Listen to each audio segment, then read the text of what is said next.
First में बच्चों आपको रिक्त स्थान भरना है। इसमें कहा है निम्नलिखित कथनों को पूरा कीजिए। अब क्वेश्चन इसमें जो है वो आपको स्क्रीन पर दिख रहे होंगे। अब जैसे इसमें फर्स्ट नंबर है घटना ई की प्रायिकता प्लस घटना ई नहीं की प्रायिकता कितनी होती है।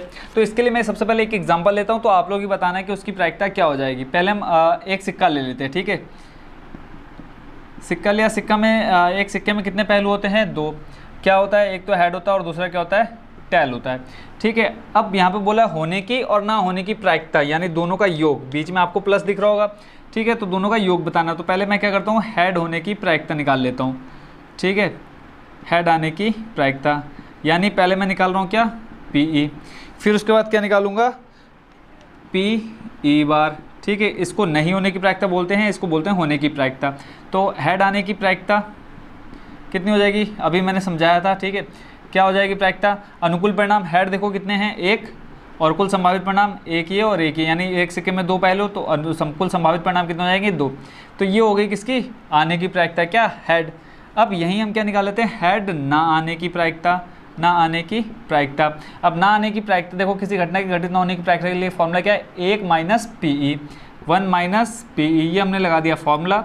1 माइनस पीई, यहाँ देखो पीई का मान आपका कितना है? 1/2। अब इसको सॉल्व करोगे, देखो 2 की गुणा हो जाएगी 1 में, तो 2 एकम 2 माइनस 1 पूरे के बट्टे में 2। 2 में से 1 घटाओगे बचेगा कितना आपके पास? 1, और बट्टे में कितना? 2। यानी पी बार, यानी ना होने की प्रायिकता 1/2 और होने की प्रायिकता 1/2। अब हमसे दोनों का योग पूछा है, यानी हमसे क्या पूछा है? ये पूछा है पीई प्लस पीई बार। तो इन दोनों का योग जब करेंगे, देखो पीई का मान 1/2 प्लस पी नॉट, सॉरी नहीं होने की प्रायिकता, प्रोबेबिलिटी ऑफ इवेंट नॉट की प्रायिकता कितनी है? 1/2। तो इन दोनों का जब हम योग निकालेंगे, देखो हर बराबर है 2 आ जाएगा। 1 + 1 करेंगे 2, दोनों को कट करने पे आपका कितना आ जाएगा? 1। यानी जो आपके फर्स्ट नंबर का फर्स्ट का आंसर आएगा वो कितना आ जाएगा बच्चों? 1। आई होप कोई भी डाउट आपके मन में नहीं रह गया होगा। आप कह सकते हैं घटना, यानी किसी घटना के घटित होने की प्रायिकता प्लस घटना के घटित ना होने की प्रायिकता का योग कितना होगा? हमेशा 1 आएगा। ये आपने अभी से अपने माइंड में सेट कर लेना, क्योंकि एक नंबर हमेशा इससे पूछा जाता है कि किसी घटना के घटित होने और ना होने की प्रायिकता का योग कितना होता है? तो कितना होता है? 1 होता है। उसके बाद देखते हैं अब सेकंड नंबर। सेकंड नंबर में क्या कहा है? उस घटना की प्रायिकता जो घटित नहीं हो सकती वो बताना है, और ऐसी घटना को हम क्या कहते हैं या क्या कहलाती है वो घटना, तो उसको बताना है। तो ये तो मैं आपको अभी जब समझा रहा था, बेसिक कॉन्सेप्ट बता रहा था प्रायिकता से रिलेटेड, तभी आपको क्लियर कर दिया था कि जो घटना कभी घटित ही नहीं हो सकती। जैसे मैंने कहा 10 मिनट बाद पूरी दुनिया का खत्म हो जाना, तो क्या ये संभव है? संभव है ही नहीं। तो यानी ऐसी घटना की प्रायिकता कितनी हो जाएगी? 0। यानी पहले वाला जो रिक्त स्थान है वहाँ पे आप कितना भर दोगे? 0। फिर अब ऐसी घटना, अब मैं बोल रहा हूँ कि मतलब बहुत ही नामुमकिन है, नामुमकिन है यानी असंभव है, तो उसको आप क्या बोलोगे? असंभव घटना। आई होप बच्चों इसको सेकंड वाले को भी आप अच्छे से समझ गए होंगे। जो घटना कभी घट ही नहीं सकती उसकी प्रायिकता 0, और उस घटना को हम क्या बोलेंगे? असंभव घटना, ठीक है। थर्ड नंबर में आ जाते हैं। थर्ड नंबर भी इसी की तरह लगभग, उस घटना की प्रायिकता जिसका घटित होना निश्चित है, ठीक है। जिसका घटित होना निश्चित है, तो जो चीज़ होनी कन्फर्म है तो उसकी प्रायिकता हमेशा रहेगी 1। ये आपने याद कर लेना है, और उसको आप क्या बोलोगे? निश्चित घटना, ठीक है। इस असंभव को अनिश्चित भी बोल सकते हो, अनिश्चित घटना, या असंभव भी लिख सकते हो, अनिश्चित घटना या असंभव घटना।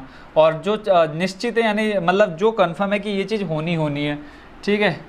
यानी कल सूरज निकलेगा, ये तो कंफर्म है ना, तो उसको आप क्या बोलोगे? निश्चित घटना बोलोगे, ठीक है। अब कई बच्चे ऐसा ना बोले कि मतलब कल जरूरी नहीं कि सूरज निकलेगा। सूरज तो निकलेगा, हो सकता है बादलों के कारण आपको दिखे ना, बट सूरज क्या है? डेली निकलता है।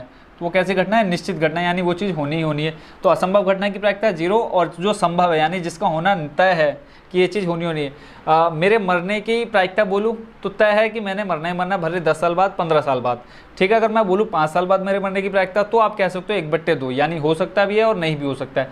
बट अगर मैं बोलूँ आज से 100 साल बाद, तो 100 साल बाद आपको कंफर्म है कि मैं नहीं होऊंगा इस दुनिया में, तो उसकी प्रायिकता कितनी हो जाएगी? 1 हो जाएगी, ठीक है। थर्ड नंबर समझ गए।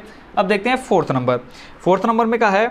किसी प्रयोग की सभी प्रारंभिक घटनाओं की प्रायिकताओं का योग कितना होता है, ये आपको बताना है। किसी प्रयोग की गई, अब जैसे मान लो हमने ले लेते हैं 2-3 घटना ले लेते हैं। गेंद ले लेते हैं, एक हरी गेंद, ठीक है, 2 हरी गेंद ले लो, एक नीली गेंद ले लो, और एक ले लो लाल गेंद, ठीक है। अब बोला है प्रयोग की गई, क्या बोला है? प्रयोग की गई सभी प्रारंभिक घटनाओं का योग, यानी इन सब का योग कितना आना चाहिए? 1। यानी जब हम इनकी प्रायिकता निकालेंगे और जब हम इन सभी इनकी प्रायिकताओं को जोड़ेंगे तो योग आना चाहिए कितना? 1। तो देखो हरी गेंद की प्रायिकता कितनी हो जाएगी? हरी की प्रायिकता, अनुकूल परिणाम दिख रहा होगा आपको कि यानी जो इसके पक्ष में कितने हैं? 2, और टोटल गेंदें कितनी आपके पास? 2, 3, 4, ठीक है। यानी इसकी प्रायिकता कितनी आ गई? 2/4। ऐसे ही नीली की बता दो, नीली की कितनी हो जाएगी? नीली के लिए फॉर्मूला देखो, अनुकूल परिणाम बटे कुल संभावित परिणाम। अनुकूल कितने हैं? 1, और कुल कितने हैं? 4। नीली के लिए हो गई। लाल के लिए निकाल लेते हैं। देखो लाल के लिए कितना हो जाएगा? 1 अनुकूल और कुल संभावित कितने?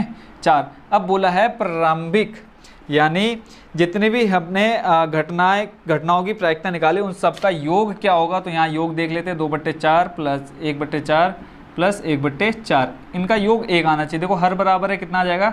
4। 2 + 1 प्लस 2 + 1 3, 3 + 1 4। देखो 4 से 4 कट हो जाएगा, कितना आ जाएगा? 1। तो आप कह सकते हैं कि किसी प्रयोग की गई सभी प्रारंभिक घटनाओं की प्रायिकता का योग कितना होता है? 1 होता है। आई होप इसको भी आप एग्जाम्पल से अच्छे से समझ गए होंगे। अब देखते हैं इसका लास्ट यानी 5वां नंबर। 5वां नंबर तो आपके दिमाग में अब तक सेट हो ही चुका होगा, मेरे पढ़ने से पहले आप लोग वहाँ कॉर्नर पर देख करके आंसर आपके माइंड में आ गया होगा।